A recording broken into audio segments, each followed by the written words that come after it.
الصلاة والسلام على نبيه وآله وصحبه وبارك وسلم. قال الله تعالى وتبارك في القرآن المجيد والفرقان الحميد في شان حبيبه مخبرا وآمرا إن الله وملائكته يصلون على النبي يا أيها الذين آمنوا صلوا عليه وسلموا تسليما. اللهم صل على سيدنا ومولانا محمد معدن الجود والكرم صلاة وسلاما عليك يا سيدي يا رسول الله وعلى آلك وأصحابك يا محبوب رب العالمین. تمام حمد و ثنا، تعریف و توصیف اللہ جل مجدہ الکریم کی ذات و برکات کے لیے، جو خالق کائنات بھی ہے اور مالک شش جہات بھی. اللہ جل وعلا کی حمد و ثنا کے بعد رسول رحمت، شفیع معظم، نبی محتشم، حضور ختمی المرتبت صلی اللہ علیہ وآلہ وسلم کے حضور ناز میں اپنی عقیدتوں، ارادتوں اور محبتوں کا خراج پیش کرنے کے بعد، عالی مرتبت محتشم سامعین، ناظرین و ناظرات، السلام علیکم ورحمۃ اللہ وبرکاتہ. کتاب رحمت قرآن مجید ہدایت کا سرچشمہ ہے. پچھلی امتوں کے قصص، احکام، اخلاقیات پر مشتمل بہت ساری باتیں اور تذکیر و آلائے آخرت اور بہت ساری چیزیں کتاب رحمت قرآن مجید کا حصہ ہیں، اور یہ بہت سارے مضامین کا مجموعہ ہے. تذکیر آخرت کے عنوان ہیں اللہ کی نشانیاں، توحید کے دلائل. آخرت کے اس بات پر بہت زیادہ زور دیا گیا، لیکن وہ آیات جن سے احکام شرعیہ کا استنباط و استخراج کیا جاتا ہے، ایک قول کے مطابق وہ قرآن مجید کا چوتھا حصہ ہیں، اور ایک قول کے وہ مکمل آیات جن سے احکام دینیہ اخذ کیے گئے ہیں، مسائل جن سے مستنبط ہیں، وہ 500 آیات ہیں. باقی پچھلی امتوں کی کہانیاں، قصص، تذکیر، آخرت کی فکر، جنت اور دوزخ کا تصور دے کر کے ہمیں زندگی کو متوازن رکھنے کا جو درس عطا کیا گیا ہے، اس بیان پر مشتمل ہے. اسی طرح حضور علیہ السلام کے فرامین اور جو احادیث ہیں، ان کی تعداد تو لاکھوں میں ہے. علماء محدثین نے اس پر بہت محنت کی اور کہاں کہاں سے لمبے سفر کاٹ کے انہوں نے احادیث رسول جمع کی.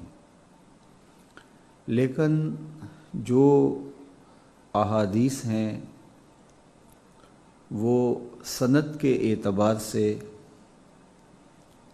اور متن میں کچھ فرق کے اعتبار سے مختلف ہوئیں. اس وجہ سے ان کی تعداد لاکھوں تک چلی گئی.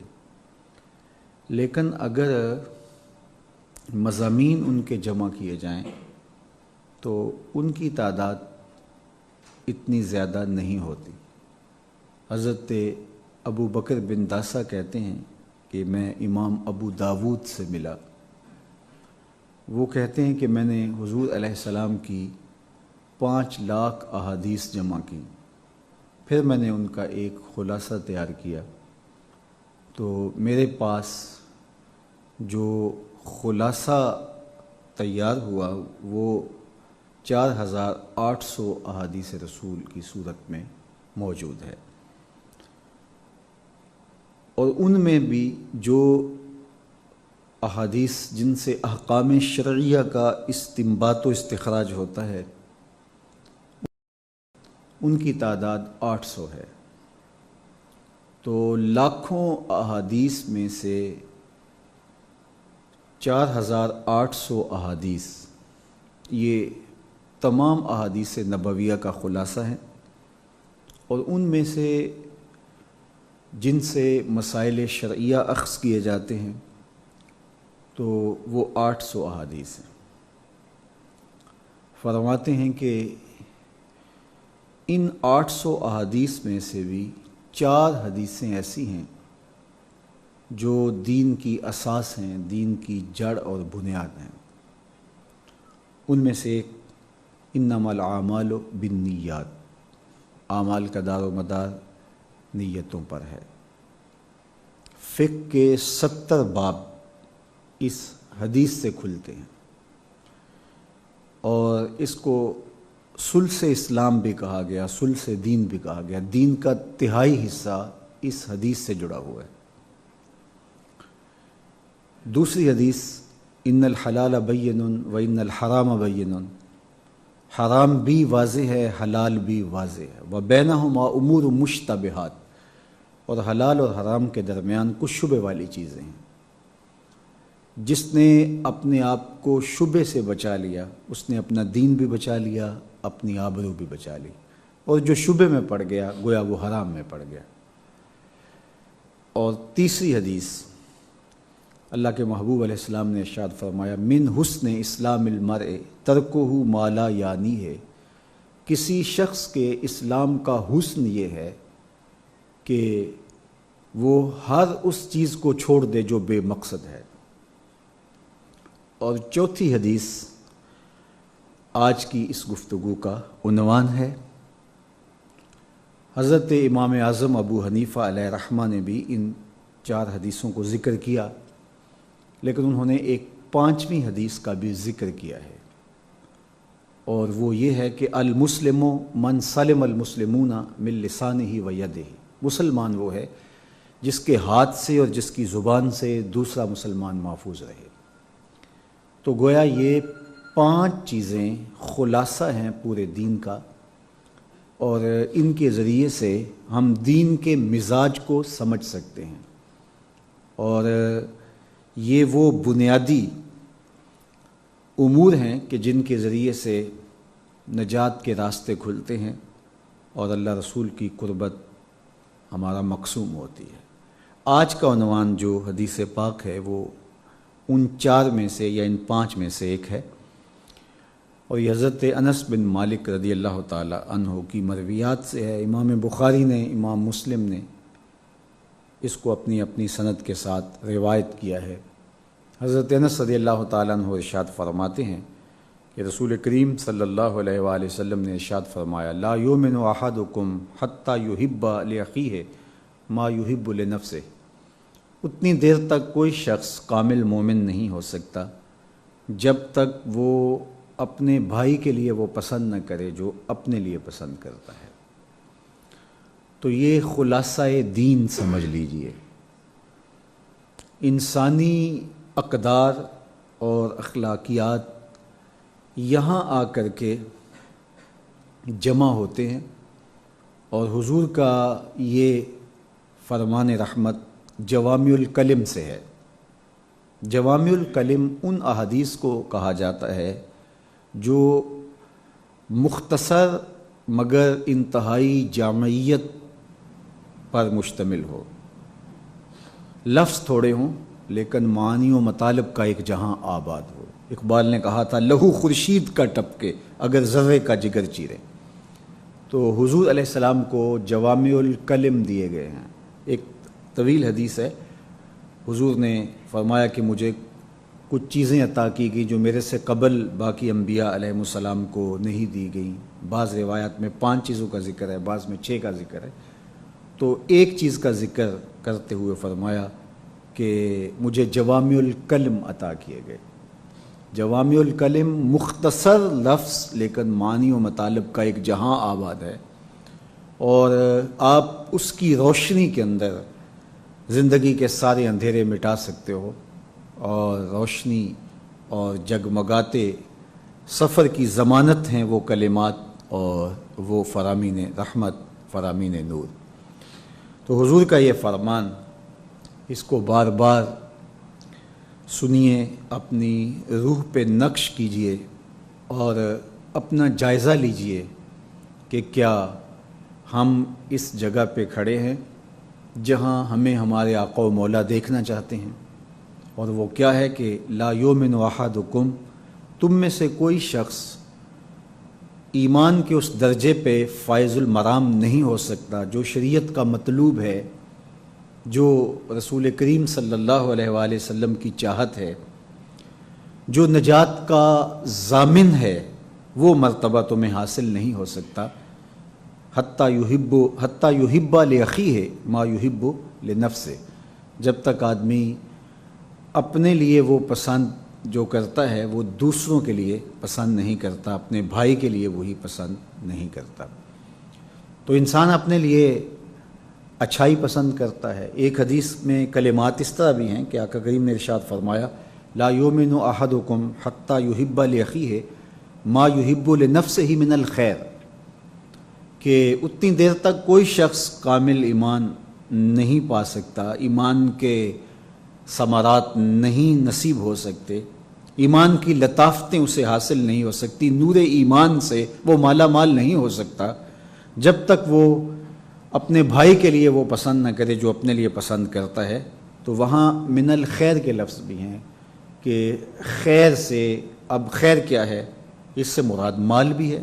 قرآن مجید میں مال کے لیے خیر کا لفظ استعمال کیا ہے، اور ارشاد فرمایا اللہ تعالیٰ نے ایک مقام پر وَإِنَّهُ لِحُبِّ الْخَيْرِ لَشَدِيدٌ، کہ سورۃ العادیات کے اندر کہ یہ مال کی محبت میں بہت سخت ہے۔ یہ انسانی طبع ہے کہ اس کی طبع کے اندر مال کی محبت رکھی گئی ہے۔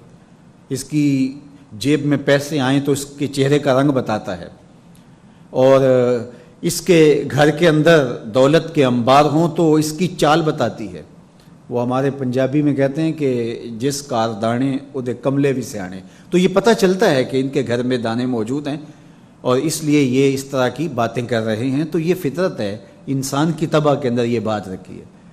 تو اس سے مراد اگر خیر ہے تو پھر اگر ہم یہ چاہتے ہیں کہ اللہ ہمیں آسودگی دے تو پھر یہ ہمیں اپنے دوسرے بھائیوں کے لیے بھی یہ چاہنا چاہیے کہ وہ بھی آسودہ رہیں۔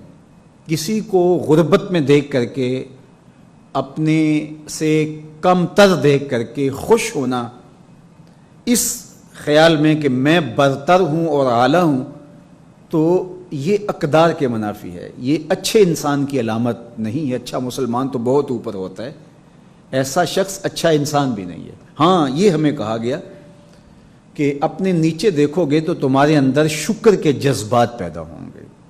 انظروا الی من هو اسفل منکم، کہ اپنے نیچے دیکھو، نیچے دیکھو گے تو تمہیں جو میسر ہے اس کا تمہیں لطف نصیب ہونا شروع ہو جائے گا، ورنہ تم لا حاصل کی تلاش میں یوں سرگرداں ہو جاؤ گے کہ جو حاصل اور میسر ہے اس کا لطف اور حظ بھی نہیں پاؤ گے۔ ساری زندگی بہت سارے لوگ اس طرح کاٹ دیتے ہیں کہ وہ اوپر اوپر پھر اوپر ہی دیکھتے رہتے ہیں اور وہ منزل ان کی ختم نہیں ہوتی، اور ساری زندگی اس اذیت میں بسر کر دیتے ہیں کہ میرے پاس یہ نہیں، میرے پاس یہ نہیں، فلاں کے پاس وہ ہے۔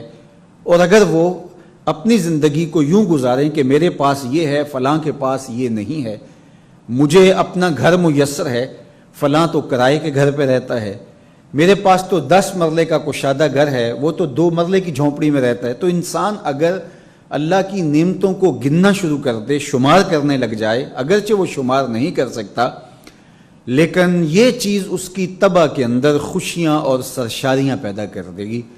لیکن ہم اپنی محرومیوں کا رونا روتے ہیں، میسر اللہ کی عنایات کا تذکرہ نہیں کرتے۔ میرے اور آپ کے آقا و مولا نے ہمیں خوبصورت زندگی گزارنے کا جو قرینہ سکھایا ہے وہ یہ ہے کہ انظروا الی من هو اسفل منکم، اپنے نیچے دیکھو۔ شیخ سعدی شیرازی فرماتے ہیں میں دمشق کی جامع مسجد میں نماز جمعہ کے بعد نکلا تو کسی نے میرے جوتے اٹھا لیے، تو زمانے میں بھی ایسا ہوتا تھا، تو کہا کہ میرے پاس اتنے پیسے، اتنی رقم نہیں تھی کہ میں اپنے نئے جوتے خرید سکتا، ننگے پاؤں جا رہا تھا کہ دل میں خیال آیا کہ دنیا تجھے اتنا بڑا امام سمجھتی ہے، تیری قسم پرسی کا یہ عالم کہ تیرے پاس جوتے خریدنے کی رقم بھی نہیں ہے، تو برہنہ پا جا رہا ہے کہتے ہیں یہ خیال آیا تو میں نے کیا دیکھا کہ ایک شخص ہے جس کے پاؤں ہی نہیں ہیں اور وہ رینگتا ہوا آ رہا ہے. تو میں سجدہ شکر میں گر گیا کہ مالک آج نہیں تو کل میسر آ جائیں گے، جوتے نہیں تو کیا ہوا، میرے پاؤں تو سلامت ہیں. تو انسان جب نیچے دیکھتا ہے تو اس کو جو میسر نعمتیں ہیں ان کا سرور آنا شروع ہو جاتا ہے، اور جب اوپر دیکھنا شروع کر دیتا ہے تو اس کو اپنا آپ چھوٹا لگنے لگ جاتا ہے. تو اس معنی میں تو نیچے دیکھنے میں کوئی حرج نہیں، لیکن اگر کوئی بندہ کسی کو غربت میں دیکھ کر، اپنے سے کم تر دیکھ کر کے، کسی کا رنگ سانولا ہے تو اس طرح اس کو دیکھ کر کے وہ خوش ہوتا ہے اور اس کی تحقیر اور اس کی ذلت کو اپنے لیے راحت کا سبب جانتا ہے، تو یہ اچھا مسلمان دور کی بات ہے، یہ اچھا انسان بھی نہیں ہے. حضرت بایزید بستامی کہتے ہیں کہ میں گزر رہا تھا تو پگ ڈنڈی پہ ایک کتا آ رہا تھا، تو میں نے پگ ڈنڈی چھوڑ دی تو وہ کتا کھڑا ہو گیا اور اس نے زبان حال سے مجھے کہا کہ اگر تم نے نفرت کی وجہ سے میرا راستہ چھوڑا ہے تو یہ ایسی سیاہی ہے جو سمندروں کے پانی سے بھی نہیں دھوئی جا سکتی، اور اگر مجھے اللہ کی مخلوق سمجھ کے تم نے راستہ دیا ہے تو یہ وہ نیکی ہے کہ جو کبھی فراموش نہیں کی جائے گی. تو اچھے لوگوں کا کردار یہ ہوتا ہے کہ وہ لوگوں کے ساتھ شفقت کرتے ہیں، جو اپنے لیے چاہتے ہیں وہ دوسروں کے لیے بھی پسند کرتے ہیں. تو انسان مال چاہتا ہے اپنے لیے تو وہ دوسروں کے لیے بھی یہ کہے کہ اللہ اسے بھی دے. اسی طرح انسان اپنے لیے راحت اور آرام چاہتا ہے تو کسی کو بے آرام کرنے کی کوشش نہ کرے. آدمی چاہتا ہے کہ میرے پر کوئی تکلیف نہ آئے تو دوسروں کی تکلیف کا سبب اور ذریعہ بھی نہ بنے. اللہ کے محبوب علیہ السلام نے ایک دوسرے مقام پہ ارشاد فرمایا کہ واللہ لا یؤمن واللہ لا یؤمن واللہ لا یؤمن، 3 مرتبہ اللہ کی قسم وہ شخص مومن نہیں ہے، اللہ کی قسم وہ شخص کامل مومن نہیں ہے، اللہ کی قسم وہ شخص کامل مومن نہیں ہے. قیل حضور سے کہا گیا ومن یا رسول اللہ صلی اللہ علیہ وسلم، حضور ہمارے ماں باپ آپ پہ قربان ہو، کون شخص مومن نہیں ہے؟ تو سنو حضور نے کیا ارشاد فرمایا.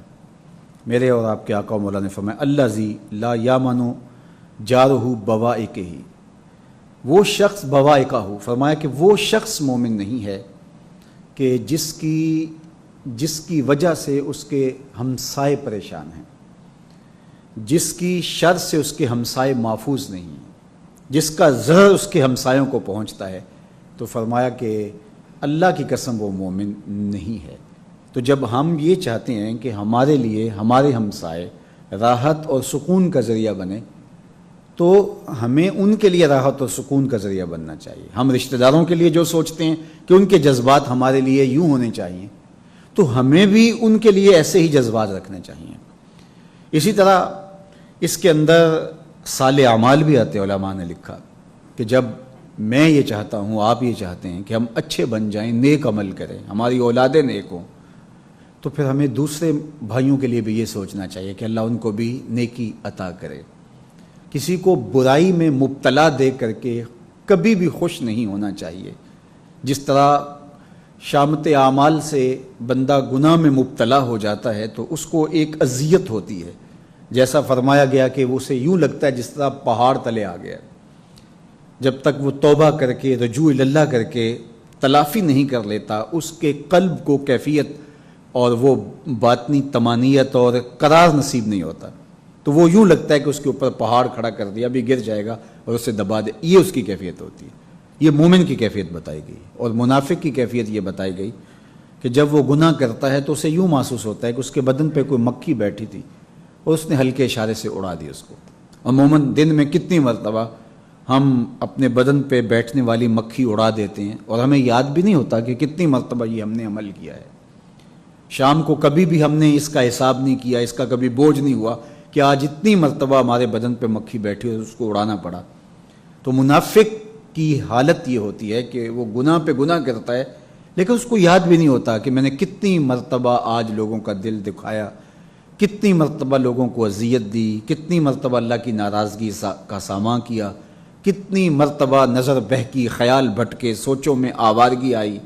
کتنی مرتبہ میں نے ایسے امور کیے جو اللہ کی ناراضگی کا سبب اور ذریعہ تھے، وہ آرام سے سو جاتا ہے کیونکہ اس کا ضمیر ختم ہو جاتا ہے۔ مومن کی شان کہ وہ یوں محسوس کرتا ہے جس طرح پہاڑ تلے آ گیا ہے۔ تو اگر ہم صالح اعمال بجا لاتے ہیں تو ہمیں خوشی ہوتی ہے، اور اسی طرح کوئی اور شخص نیکی کرے تو اس سے ہمیں خوشی ہونی چاہیے، کیونکہ اتنی دیر تک کوئی شخص کامل مومن نہیں ہو سکتا جب تک جو اپنے لیے پسند کرے اپنے مومن بھائی کے لیے پسند نہ کرے۔ اور اسی طرح کوئی گناہ میں مبتلا ہوتا ہے تو ہمیں ایسے ہی تکلیف ہونی چاہیے کہ شامت اعمال کی وجہ سے اگر ہم کسی گناہ میں مبتلا ہو گئے۔ اسی طرح پردہ پوشی ہے کہ ہم سے کوئی ایسا ماجرا ہو یا ہمارے اندرون خانہ بیرون خانہ، ہمارے کاروباری، ہمارے رشتہ داریوں کے معاملات جو بھی ہیں، ہمارے ازدواجی معاملات، ان میں بہت ساری چیزیں ہوتی ہیں جو ہم راز رکھنا چاہتے ہیں، اس کی پردہ پوشی چاہتے ہیں۔ تو جب ہم چاہتے ہیں کہ ہماری پردہ پوشی ہو تو اتنی دیر تک کامل ایمان نصیب نہیں ہوگا جب ہم اپنے بھائی کے لیے بھی یہ نہ چاہیں۔ کوئی شخص نہیں یہ چاہتا کہ میرے گھر کی بات اچھال دی جائے اور چوپالوں اور بیٹھکوں کی زینت بنے۔ تو جب کوئی یہ نہیں چاہتا کہ میرے گھر کی بات باہر نکلے تو کسی کے گھر کی بات کو چوپال کا موضوع کیوں بنایا جائے؟ تو جب ہم اپنے لیے یہ نہیں چاہیں گے تو دوسرے کے لیے نہیں چاہیں گے۔ ہم سے اگر کوئی خطا، کوئی غلطی سرزد ہو گئی ہے تو ہم اس کو پوشیدہ رکھنا چاہتے ہیں، تو کسی کی غلطی ہمارے سامنے آئے تو اس کو بھی ہم پوشیدہ رکھنے کی کوشش کریں۔ بعض اوقات ایسا ہوتا ہے کہ کوئی آدمی کوئی غلطی کرتا ہے اور وہ اس سے توبہ بھی کرتا ہے اور لوگ اس کی جان پھر بھی نہیں چھوڑتے۔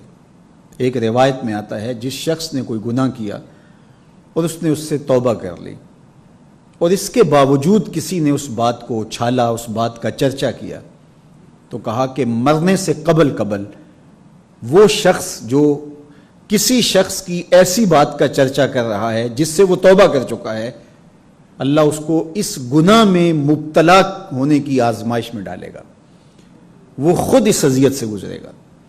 تو اس لیے ہم کسی کی پردہ پوشی کریں اور کسی کے لیے خیر چاہیں، اور استقامت، اس زمرے میں علماء نے لکھا کہ ہم نیکیوں پر استقامت، اچھائی پر استقامت چاہتے ہیں، تو ہم کسی کے لیے بھی یہی جذبات رکھیں۔ توبہ ہے، اسی طرح بہت ساری اور چیزیں ہیں، تو اگر ان کو تفصیل سے اس پر بات کرنے لگ جائیں تو یہ ایک لمبا موضوع ہے۔ تو حدیث کا مفہوم کیا ہے کہ ہم اللہ اور اس کے رسول پر ایمان کے حقیقی ثمرات تبھی پا سکتے ہیں اور ایمان کی لطافتوں سے مالا مال تبھی ہو سکتے ہیں جب اپنے بھائی کے لیے وہ پسند کریں جو ہم اپنے لیے پسند کرتے ہیں۔ اللہ کے محبوب علیہ السلام کی خدمت میں ایک صحابی حاضر ہوئے تو حضور نے ان سے فرمایا کہ اتحب الجنہ، کیا تم جنت میں جانا چاہتے ہو، جنت پسند کرتے ہو؟ تو انہوں نے کہا، وہ کہتے ہیں میں نے کہا کل تو نام، جی حضور کیوں نہیں، یہ کس کی آرزو نہیں ہے کہ وہ جنت میں، جنت کے بالا خانوں میں، جنت کے خوبصورت باغوں میں اور جنت کے محلات اور جنت کے قصور کا مالک بنے اور جنت کی نعمتوں سے مالا مال اور متمتع ہو، کس کی آرزو نہیں ہے؟ میں نے کہا جی حضور۔ تو آقا کریم نے فرمایا فَأَحِبَّ لِأَخِيكَ مَا تُحِبُّ لِنَفْسِكَ، جب تو یہ پسند اپنے لیے کرتا ہے تو اپنے بھائی کے لیے بھی یہ پسند کر، اس کے لیے بھی یہ تو چاہے کہ وہ بھی جنت میں جائے اور تیرا ساتھی جنت میں بنے۔ اللہ کے محبوب علیہ الصلوۃ والسلام نے حضرت ابو ذر رضی اللہ تعالی عنہ کو ایک دن ارشاد فرمایا، انہوں نے کسی علاقے کی امارت، ذمہ داری حضور سے طلب کی تھی، لیکن آقا کریم علیہ السلام نے ان کے مزاج کی وجہ سے ان کو وہ ذمہ داری دینے سے انکار کر دیا۔ حضور علیہ الصلوۃ والسلام لوگوں کے مزاج سے بخوبی آگاہ تھے، اور جو داعی ہے، مبلغ ہے، جو مرشد ہے، جو رہنما ہے، جو سیاسی زعماء ہیں، ان کا بھی لوگوں کی نبض پہ ہاتھ ہونا چاہیے، اور اس طرح معلم استاد جو ہے اس کو دیکھنا چاہیے کہ کس طالب علم کے ساتھ کس طرح کا سلوک کرنا ہے۔ حضرت ابو بکر صدیق رضی اللہ تعالیٰ عنہ اپنا سارا مال لے آئے حضور کی خدمت میں راہ خدا میں خرچ کرنے کے لیے، اور آقا کریم نے پوچھا ما ابقیت لأہلک، اپنے گھر والوں کے لیے کیا چھوڑا ہے؟ تو انہوں نے کہا کہ میں نے اللہ اور اس کے رسول کی محبت چھوڑی ہے، ابقیت لہم اللہ ورسولہ، میں نے ان کے لیے اللہ اور اس کے رسول کی محبتیں چھوڑی ہیں، بس میرے لیے اللہ اور اس کے رسول ہی کافی ہیں۔ تو سارا مال گٹھڑی باندھ کر کے لے آئے، کوئی چیز بھی، سوئی اور دھاگا بھی نہ چھوڑا گھر میں، تو حضور نے ان سے قبول کر لیا۔ اور ایک اور صحابی ایک اور موقع پہ اپنا سارا مال لے آئے، لیکن حضور نے ان سے سارا قبول نہیں کیا، کچھ قبول کر لیا اور فرمایا کہ اپنے بچوں کو بھی دو، چونکہ حضور جانتے تھے، ان کی کیفیت بھی جانتے تھے اور ان کی کیفیت بھی جانتے تھے۔ کچھ لوگ ہوتے ہیں کہ وقتی طور پہ، جذباتی طور پہ کچھ کام کرتے ہیں، اور بعض کا ایسا کہ کوئی بندہ وقتی طور پہ خود تو کر لیتا ہے لیکن اس کے متعلقین، اس کے بچے اس کو برداشت نہیں کر سکتے۔ حضرت ابوبکر صدیق کا معاملہ اور ماجرا یہ تھا کہ اگر انہوں نے سب کچھ پیش کر دیا ہے تو ان کے خاندان کے افراد بھی اس ایثار میں ان کے ساتھ ایسے ہی کھڑے تھے کہ ان کو کوئی تکلیف نہیں ہوگی کہ بعد میں گھر میں الجھن بن جائے کہ اب کھائیں کیا، اب پہنے کیا، سب تو آپ وہاں دے آئے۔ تو ہر ایک کی کیفیت الگ الگ ہوتی ہے، ہر شخص کے گھریلو حالات الگ الگ ہوتے ہیں۔ تو حضور علیہ السلام نے حضرت ابوبکر صدیق سے تو سارا قبول کر لیا لیکن ان سے سارا قبول نہیں کیا۔ تو اس لیے کسی کو امانت سونپ دی جائے، کسی کو ذمہ داری دے دی جائے اور کسی کو نہ دی جائے تو یہ لوگوں کے مزاج کے مطابق ہے۔ تو حضرت ابو ذر رضی اللہ تعالیٰ عنہ نے جب حضور سے یہ کہا تو آقا کریم نے ان سے کہا انی اراک ضعیفا یا ابا ذر انی اراک ضعیفا، میں تجھے کمزور سمجھتا ہوں۔ یعنی تقوی ان کا بہت بڑا تھا اور باقی امور کے اندر بھی، ذکر و فکر کے اندر بھی، زہد فی دنیا کے اندر بھی حضرت ابو ذر کا اپنا ایک الگ ہی مقام ہے۔ لیکن ذمہ داری کسی کے کندھوں پہ ڈال دی جائے اور پھر اس کو نبھانا پڑے تو یہ اور طرح کی صلاحیتیں ہوتی ہیں۔ ایک بندہ تہجد گزار ہے، شب زندہ دار ہے، لیکن 5 بندوں کو جو ہے وہ منظم نہیں رکھ پاتا، تو اس کی شب زندہ داری کی وجہ سے اس کو ذمہ داری نہیں دی جائے گی۔ وہ دیانت دار ہے، وہ بہت زیادہ نیک اور صالح ہے، لیکن جس کام کی وہ ڈیوٹی طلب کر رہا ہے اس کام کی اس کو مہارت نہیں ہے تو اس کو نہیں دی جائے گی۔ اب حضرت ابو ذر رضی اللہ تعالیٰ عنہ نے جب طلب کی کسی معاملے میں، کسی علاقے کی ذمہ داری، تو حضور نے فرمایا انی اراک ضعیفا، میں تجھے کمزور سمجھتا ہوں، وانی احب لک ما احب لنفسی، اور میں تیرے لیے وہی پسند کرتا ہوں جو اپنے لیے پسند کرتا ہوں۔ اور پھر حضور علیہ الصلوۃ والسلام نے فرمایا کہ لا تأمرن علی اثنین، کہ 2 لوگوں پر جو ہے وہ کبھی بھی حاکم نہ بننا۔ یعنی تمہاری جو حالت ہے، زہد، تقوی، حزم و احتیاط اور تہجد گزاریاں، شب زندہ داریاں، صائم الدہر ہونا، یہ ساری عظمتیں اپنی جگہ پہ، لیکن میں تمہیں ضعیف سمجھتا ہوں، لہٰذا 2 آدمیوں پر بھی ذمہ داری قبول نہ کرنا۔ اور پھر دوسری بات ارشاد فرمائی کہ ولا تولین مال یتیم، اور یتیم کے مال کا والی نہ بننا، ذمہ داری نہ لینا۔ تو اس لیے جو اپنے لیے پسند کیا جائے وہ دوسرے کے لیے بھی پسند کیا جائے۔ حضرت معاذ بن جبل رضی اللہ تعالیٰ عنہ کو حضور نے بہت ساری وصیتیں کی تھیں اور انہوں نے حضور سے پوچھا تھا افضل الایمان کیا ہے، تو آقا کریم علیہ السلام نے ان کو بتایا کہ افضل الایمان یہ ہے، یہ ہے، یہ ہے۔ تو آخر میں اسی حدیث میں حضرت معاذ بن جبل نے حضور سے مزید وصیت طلب کی، مزید حضور سے نور مانگا، تو آقا کریم علیہ السلام نے فرمایا کہ وَأَن تُحِبَّ لِلنَّاسِ مَا تُحِبُّ لِنَفْسِكَ، تو اپنے لیے جو پسند کرتا ہے وہ لوگوں کے لیے پسند کرے، وَتَكْرَهَ لَهُم مَا تَكْرَهُ لِنَفْسِكَ، اور جو تم اپنے نفس کے لیے ناپسند کرتے ہو، اپنے آپ کے لیے ناپسند کرتے ہو، وہ لوگوں کے لیے بھی ناپسند کرو۔ اور پھر فرمایا وَأَن تَقُولَ خَيْرًا أَوْ تَصْمُتَ، یا تو خیر کا کلمہ بولنا یا پھر خاموشی اختیار کرنا۔ تو یہ حضور کی نصیحت تھی کہ جو لوگوں کے لیے پسند کرو وہ اپنے لیے، جو اپنے لیے پسند کرو وہ لوگوں کے لیے پسند کرو، اور جس کو اپنے لیے مناسب نہیں سمجھتے ہو تو وہ لوگوں کے لیے بھی مناسب نہ سمجھو۔ اب اس حدیث کی تشریح کے اندر بہت کچھ دیکھا جا سکتا ہے۔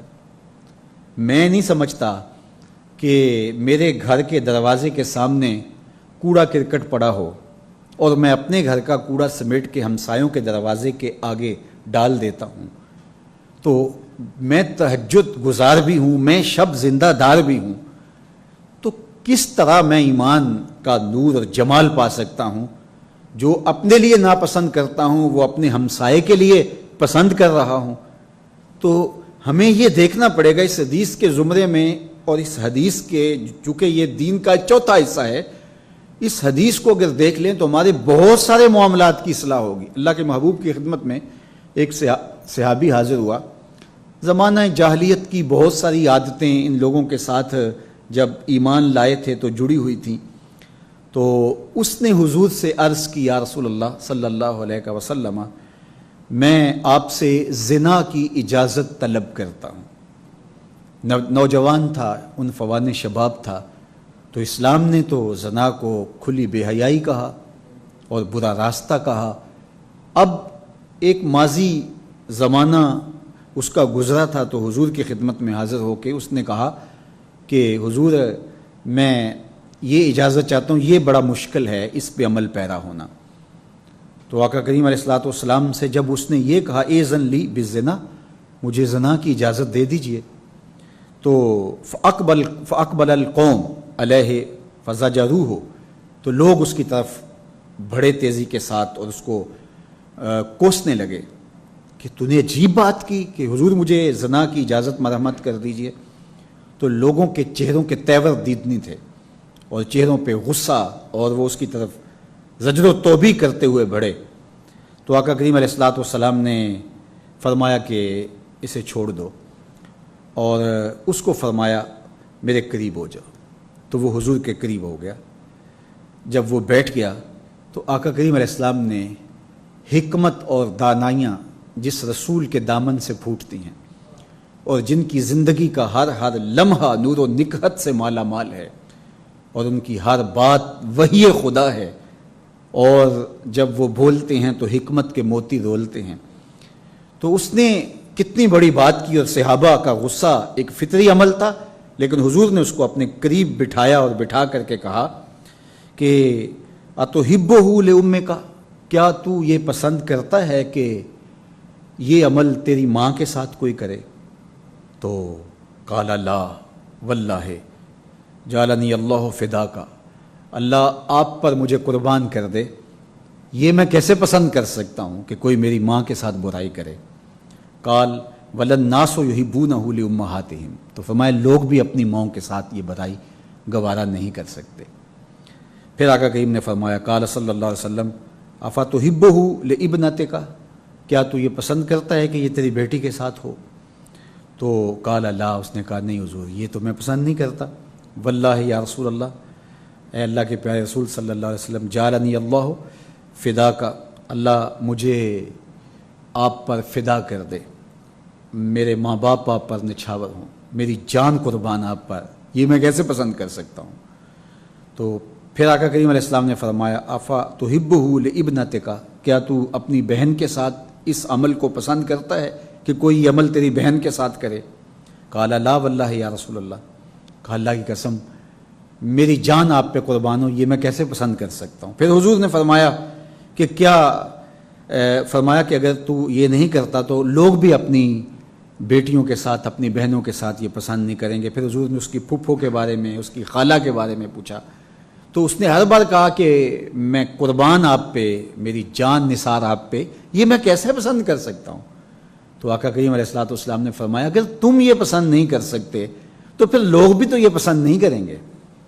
تو جب حضور نے یہ فرما دیا تو آقا کریم علیہ الصلوۃ والسلام نے اپنا دست برکت، دایاں ہاتھ حضور نے اس پر رکھا، اس کے کندھے پر، اس کے سر پر، اس کے بدن پہ حضور نے جو ہے وہ اپنا دست کرم رکھا، اور پھر حضور نے ایک دعا دی، اللہم اغفر ذنبہ وطہر قلبہ وحسن فرجہ، اے اللہ اس کے گناہ معاف کر دے، وطہر قلبہ اس کے دل کو ستھرا کر دے، وحسن فرجہ اور اس کی عصمت کی جگہ کو، پارسائی کی جگہ کو، اس کی شرمگاہ کو اللہ محفوظ فرما لے، اس کی حفاظت فرما۔ یہ حضور نے 3 دعائیں دی۔ اب صحابہ کیا کہتے ہیں؟ کہتے ہیں فلم یکن بعد ذالک الفتى یلتفت الی شیء، ہم نے مدینے کی گلیوں میں اس کو پھرتے دیکھا ہے، کبھی نظر بھی اٹھا کے نہیں چلتا تھا۔ تو حضور نے کتنی حکمت سے سمجھایا کہ تم یہ جب اپنے لیے پسند نہیں کرتے تو کسی کے لیے پسند کیوں کرے؟ جب کوئی آدمی یہ پسند نہیں کرتا تو پھر وہ کسی کے لیے بھی پسند نہ کرے۔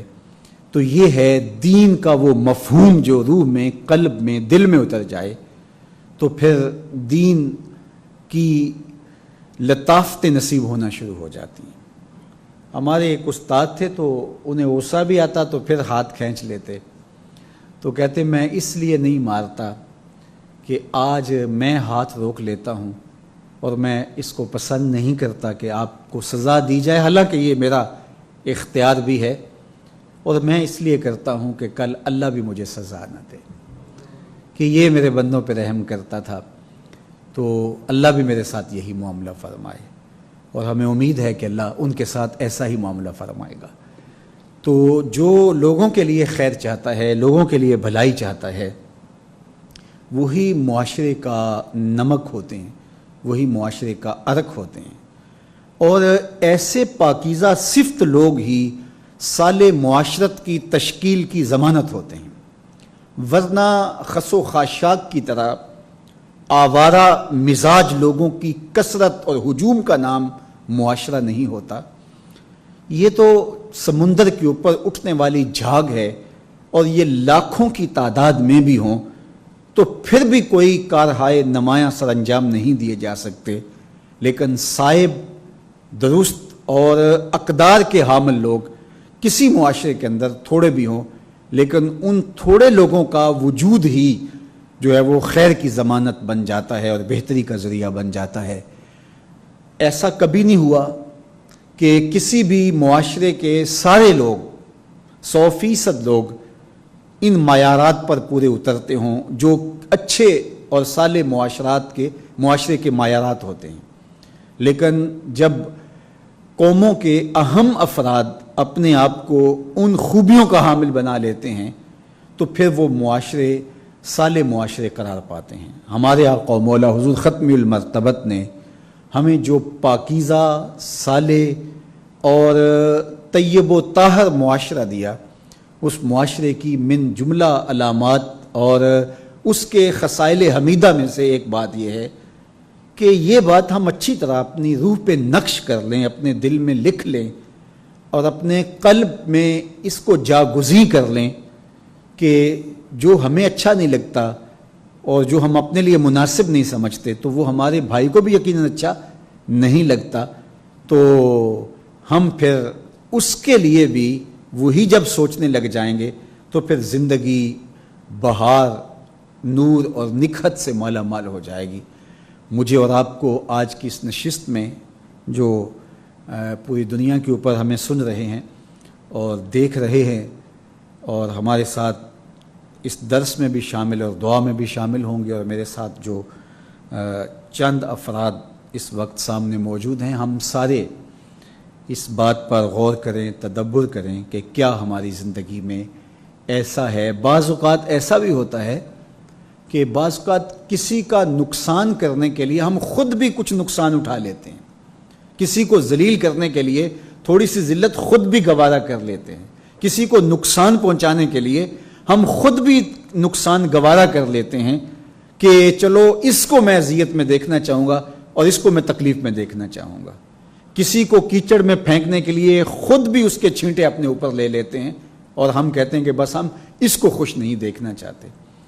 تو یہ ایک اچھے مسلمان کی کیا، یہ اچھے انسان کی علامت بھی نہیں ہے۔ اچھا مسلمان سب سے پہلے اچھا انسان ہوتا ہے، اور انسانیت کے جوہر اور انسانی اقدار، اخلاق کریمہ اور اوصاف حمیدہ یہ مومن کی زندگی کا زیور ہے۔ اس لیے ہمیں دیکھنا چاہیے کہ یہ عالی اقدار ہمارے اندر پائی جاتی ہیں یا کہ ہم ہر وقت ضرر کا سبب اور ذریعہ ہیں۔ ہمیں لوگوں کے لیے بہتری کی ضمانت بننا چاہیے۔ اللہ کے محبوب علیہ السلام کا وہ فرمان جو کل بھی کسی عنوان سے آپ کے سامنے رکھا، آج پھر آ گیا کہ آقا کریم نے فرمایا تھا کہ شر کی چابی بن جاؤ، شر کا تالا بن جاؤ اور خیر کی چابی بن جاؤ، یعنی تم خیر کو کھولنے والے بنو اور شر کے لیے تالا بن جاؤ، اور شر تمہاری وجہ سے جو ہے وہ مسدود ہو، بند ہو، راستے نہ پائے۔ اللہ ہم سب کو خیر کی راہوں کا مسافر رکھے، اپنی پناہوں کا حصار دے اور اپنی کرم نوازیوں کے اجالے اور روشنیوں میں زندگی گزارنے کی توفیقات سے مالا مال کرے۔ اٹھے ہوئے ہاتھ کبھی بھی خالی نہ موڑے جائیں۔ وصلی اللہ تعالی علی النبی الامین وآلہ وصحبہ اجمعین۔ الحمدللہ رب العالمین والصلاة والسلام علی اشرف الانبیاء والمرسلین۔ اللہ اٹھے ہوئے ہاتھ، پھیلی ہوئی جھولیاں اپنی رحمتوں سے بھر دے، بخت کی بہاریں نصیب فرما دے، مقدر کی خزائیں رخصت کر دے۔ جئیں تو تیرے لیے، مریں تو تیرے دین کے لیے، زندگی کی آخری ہچکی تک تیرے رسول کے وفادار رہیں۔